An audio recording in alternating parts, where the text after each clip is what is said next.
I've never played a Picross game before because they didn't seem that interesting, but something about Murder by Numbers seemed appealing. The art style pops out at you and it looks like it borrowed a bit from the Ace Attorney series. From playing a lot of Phoenix Wright back in the day, I knew this game would hook me from beginning to end. The game shines a spotlight on fictional Hollywood star Honor Mizrahi, star of the detective show Murder Mystery, but she is eventually fired from her job and seems to hit rock bottom.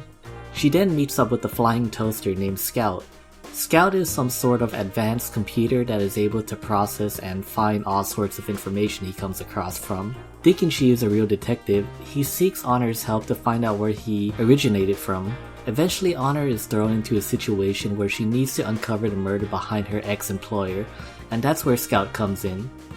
With each other's help, they start to unravel every mystery that they come across and also to find their purpose in life. Boy, she really can't catch a break. The game plays like a point-and-click adventure. You use Scout to scan each area you come across to find clues. Once you find a clue, that's when the puzzle starts. After solving a puzzle, you uncover a clue or a missing item. And that's pretty much the gist of the game. Investigate, solve puzzles, present them to witnesses, and continue on with the story. Rinse and repeat. Around the end of the first chapter, I didn't enjoy it that much because it became frustrating trying to solve these puzzles. My brain would just go... There is an easy option available and I eventually did change it to that, but upon doing so, the puzzles became way too easy. You can pretty much choose any puzzle you do when playing on that difficulty. It's meant to be there for anyone who wants to enjoy the narrative of the game, which I can respect. But once I saw how easy the game was on that mode, I immediately set it back to normal. After learning how to do certain techniques, I was able to solve harder puzzles with much more ease. The game does a decent job showing you how to solve puzzles if you're new to a Picross game. When solving a puzzle, you're given hints as to what boxes to fill in first. You can also have the game show you if you made any mistakes, or have it automatically fill spaces if you're stuck. But by using those last two options, points will be deducted from your grade. The higher the grade you get in each case, the more side puzzles you unlock. Wow, look at all the failure! This was great. It incentivizes you to solve puzzles without any help, but once you finish a chapter and you want to try to get a higher grade on that chapter, you have to redo the entire case. That wouldn't be so bad, but the cutscenes are not skippable. I've already seen and know how the suspect died. Why can't I just redo the puzzles I messed up on? There's also no undo button when solving puzzles, so if you make a mistake, good luck. You may have to erase a good portion of the squares you filled out, or even start all over from scratch. It happened to me cause, you know, I'm stupid. It would have been nice to have some kind of undo button or even like a bookmark system. But aside from that, the best thing to do when solving puzzles is just to take your time and analyze the squares. And never ever make guesses or you'll probably end up like me and start all over again. Techniques like overlapping are also the key to getting a good grasp at solving these puzzles.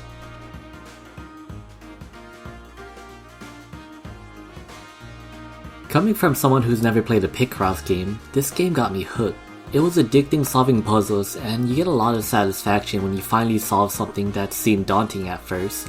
Also, if you love games like Phoenix Wright, Danganronpa, or Zeroscape, you'll definitely enjoy the game's 4 murder cases it gives you.